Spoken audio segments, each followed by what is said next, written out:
Sumit, you were talking a little bit about some of the challenges of the methods that we have available for us today.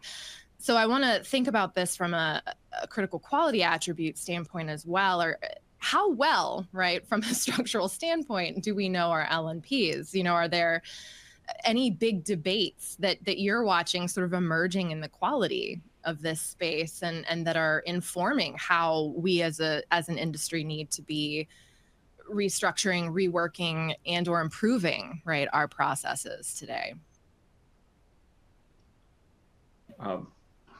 Would you like me to go ahead and take a stab? Yeah, go ahead, Sumit. So yeah, I think, it's a great question. I do think attribute science is foundational to success for any modality, right? And if we look at other modalities that have come before monoclonal antibodies, they went through this period of incremental improvement in understanding, right? If you look at MABs, high molecular mass species, what is the impact, how much can we tolerate, things like those, right? So first, I'm going to take a stab at it from a general perspective. I believe, our understanding of linkage, right? We are measuring a ton of things, whether they're routine measurements or they're enhanced characterization, right? But what will evolve is the linkage with several aspects: immunogenicity in case of vaccines, reactogenicity, toxicity, durability, stability, right? That is evolving, right? And if I were to take a specific example, I think mRNA lipid adducts are a great example, right? Up until 3 years ago, their measurement and their impact wasn't all that widespread, right? And now we know a lot more about them. There are mechanisms proposed out there. There's the ways to measure them are becoming more common. But I personally think we're just scratching the surface. I do think there's more to come there on mechanism and the impact of these mRNA lipid adducts. So that's just an example. I think we will see similar examples, better linkage of attributes and their impact on various aspects of LNP performance. Oddly enough, we actually have a question from the audience right now that ties in beautifully. I don't know if you looked at that. I did. If you want, I can quickly address it. How do you, if you don't mind addressing Tom's question, Sumit, how do you detect lipid adducts? How do you minimize? I would point you to, actually, Madonna had a very good publication on this, and they talked about a reverse phase ion pairing LC method, which I think is a very good method to detect them. So the first question was around detection, and the second question is about minimizing, basically, right?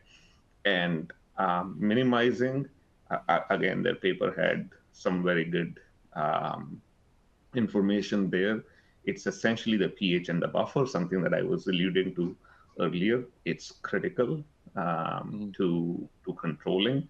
What I would add is you got to watch for improving one attribute and making another attribute worse. Okay.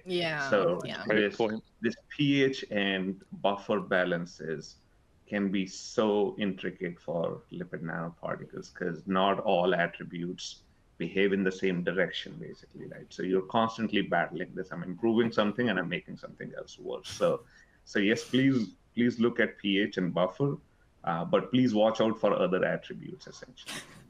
It's the Goldilocks. Yeah. Go ahead, Ben. Do you have more to add? Yeah, it's just, I think he's, Sumit's hit the nail on the head there. It's just you tweak one parameter and then everything else there can be knock-on effects. And so when you go to optimize a particular formulation, you have to be aware of all of those different processes and variables and how it can affect that final drug product. And there's a lot of art to that, and there's a lot of secret sauce in that. So as companies, there's some things we may not be willing to share with this audience, but when we look in the literature, we can see that, people are on the right track and people are asking the right questions in terms of the earlier stage research. And, no offense to anybody out there who is doing that kind of early stage research, we love it. And we need you to be doing that because everything that you're doing is informing what we do in taking things through. So keep doing it and keep persevering. Kate, I saw you shaking your head too and nodding here. You kind of have a great view of the entire space, right? Working with Hopewell and partnering with companies. You have a biological background. You're also looking into the CMC considerations. I mean, do you have anything to add to this particular discussion, right? To what Sumit and Ben have said?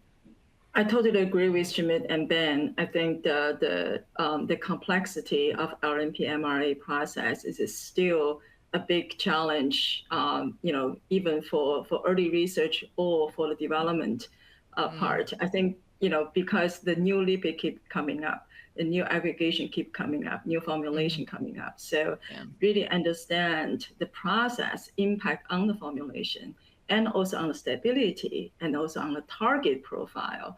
This whole thing needs to come together, right? So I think that's why collecting the data, and I agree with Ben, there's a lot of secret sauce, but at some point the data will be shared. And I think to really understand how each different helper lipid and will impact on the ionizable lipid and overall impact on the structure and the function.